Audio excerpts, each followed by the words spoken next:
So, without further ado, I'd like to take this opportunity to introduce.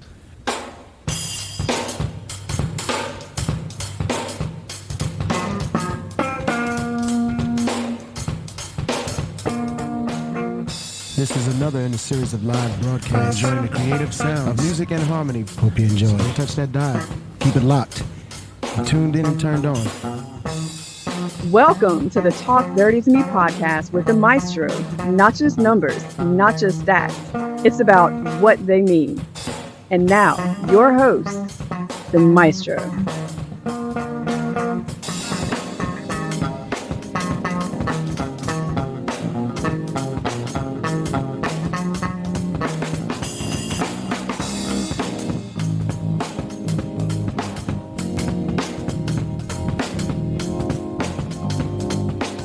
Hello and welcome to this episode of Talk Dirty to Me with your boy, me.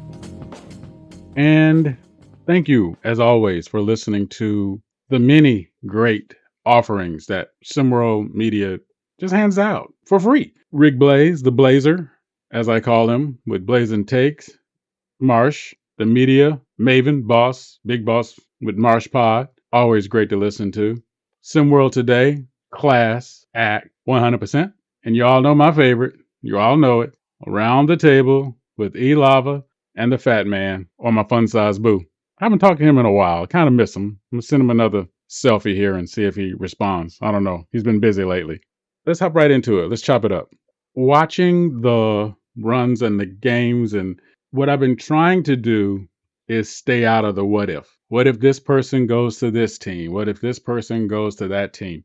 The league is too fluid. I understand that. The league is too generous in instability to allow for growth.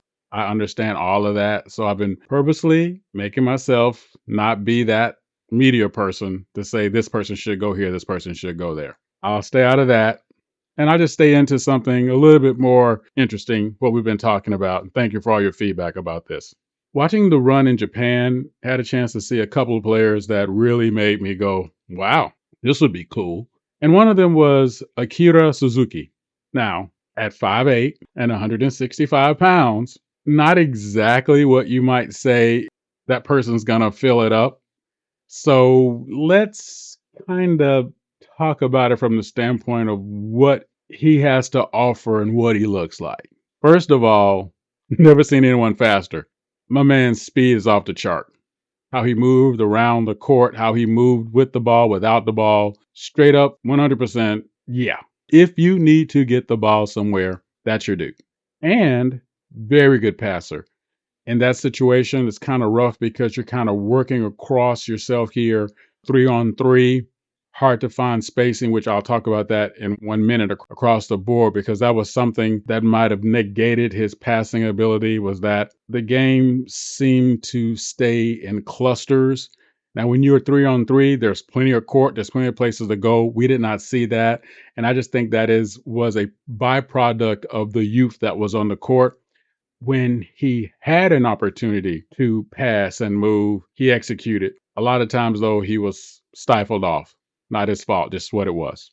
Few things that he did that made me go, not quite, young man, was he tried to make a couple of drives to the bucket and ran into some opposition, as gentlemen who are of smaller stature, such as myself, tend to happen. But I give him mad credit on one thing. He never stopped moving. He never stopped trying to make it happen. He never stopped trying to be there. And he did not let that deter his game. If you're looking at someone who quick with the ball, quick to move, when I could tell his decision timing was a little behind. Again, I don't know if that was a byproduct of playing with people he wasn't familiar with, or the situation, the lack of spacing. There are a lot of other factors that go into that. But when he did make his decisions, they were replete with intention. He was very good at getting himself into a spot where it mattered for his team, and that was really good to see.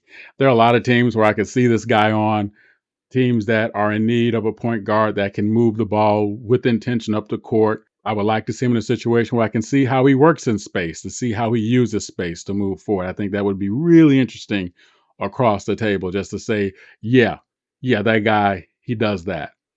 And oh, by the way, we're in a new league now, right? Across the board. You get the ball and anywhere close to half court, the rim's in play. So I'm not that old guy yelling at clouds. I'm just saying there are rules that might have applied before, but in today's age of positionless basketball, maybe not so much. And that's okay too. So Akira Suzuki, be interesting to see what he does, see how he does it, see how he progresses. He's 17, so this would probably be his shot before moving on or moving forward. It'll be good to see where he lands, if he lands somewhere, and where he can develop into, and what he can develop in his game, and what team he might be able to help that might get a few more eyes on him than he might normally have. Thank you all for checking out this half of the Talk Dirty to Me podcast, and we'll get you on the other side. Yo!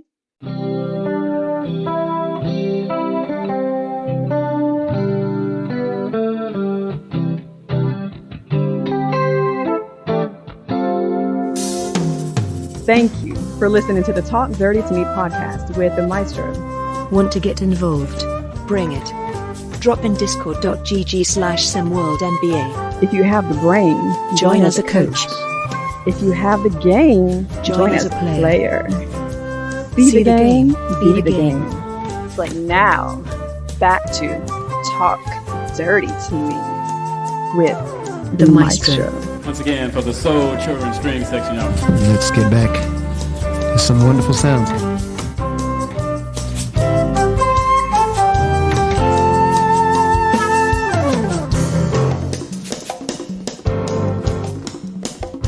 And welcome back to this half of the Talk Dirty to Me podcast. Let's talk some D. We always talk offense, right? We always talk how to get the ball into the basket, how you can help your team by moving without the ball. Well, let's talk the ultimate moving without the ball, and that is defense. Zone principles are pretty easy. Now, I'm saying this, keep in mind, if your coach has a different set of principles, act accordingly, respect the process, respect the plan. Most zone defense principles are guided by the following. I have an area of the court that which I cover. I see the closest offensive player to me. I see the basket, which means I have to keep moving and keep rotating. The biggest mistake that I see with most people in zone defense is they tend to stay in one position and they only rotate. They don't move within their quadrant. You need to move within your quadrant to be effective, because as the offense rotates, you need to move and rotate in order to do what? Disrupt the passing lanes, be a menace, cut down the sight lines, all those things that you need to do as a disruptor in the best position that you can be in order to stop the other team from scoring. You don't have a spot, you have a quadrant, you have an area. Get used to moving in that area.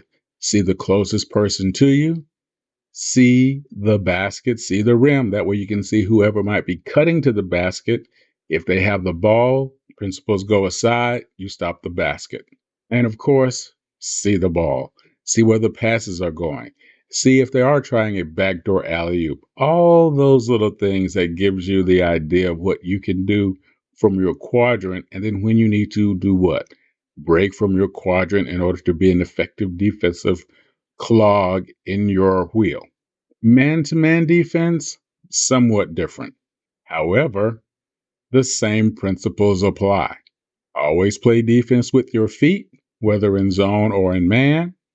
In man, if I'm guarding the one that's bringing the ball up the court, I want to keep rotating to force them to keep shifting hands. Why? I'm slowing them down. What's in my favor? The shot clock ticking down.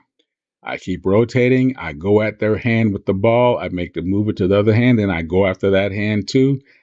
Become the disruptor. Don't just let them bring the ball up and you keep eye contact. Get in their way. That's the idea of how defense works. How do I guard my opponent without the ball? I make sure I stay contact. I make sure I can see where the ball is. I stay contact because I want to feel which direction they may move. That's going to be advantageous for me in order to stop them in the scheme of how they play. I have this decided before. Someone comes and set a pick on me, I let my teammate know, switch. I let my teammate know, stay, I got it. But you have to communicate and you have to move your feet, not just your arms. If you play defense with your hands and your arms, you will foul out before the end of the first quarter. You cannot do that. Move your feet. Always stay in a position. And when your man gets the ball, if they get the ball in the paint, then now you have to take away their space. You have to make them exaggerate whatever move they need do in order to get the ball up and into the basket. If the player is bigger than you definitely want to try to front them before they get the ball. Use your athleticism so they can't pass the ball over you. But here's the key. Even if they do, what should I have? Help side defense. I should have a teammate coming from the opposite side, filling up the back half of the paint, giving that big guy something to think about. Make sure that they are a good passer. A lot of players have forgotten the art of being able to get the ball to my teammate, and they act accordingly. If I'm fronting, I'm a smaller player, I'm fronting a big man because I know I have backside help coming or help side defense coming from my teammate. I'm fine with that. Now I can front aggressively.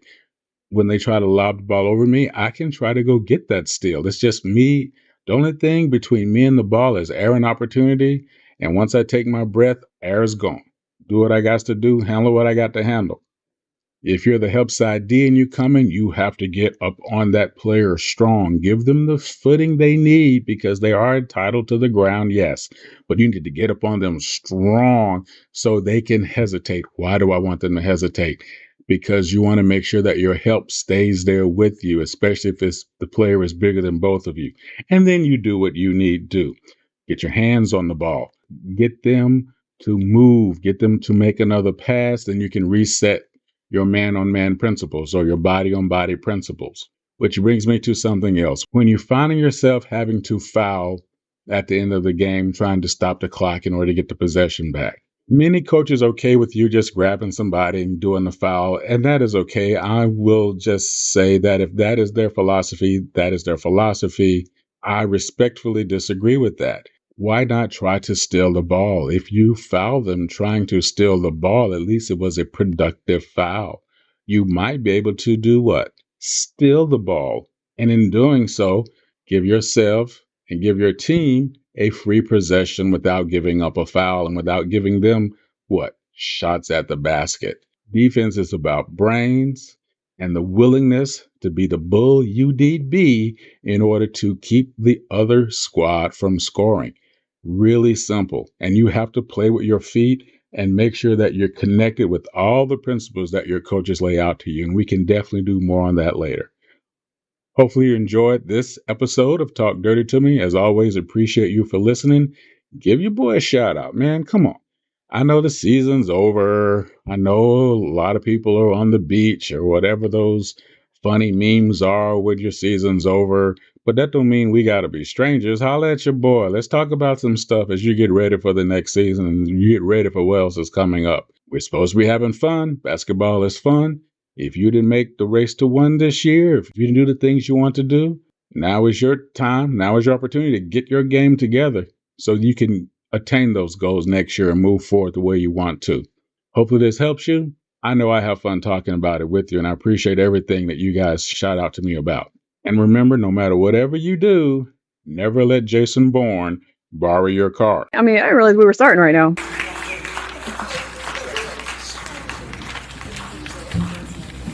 Thank you very much.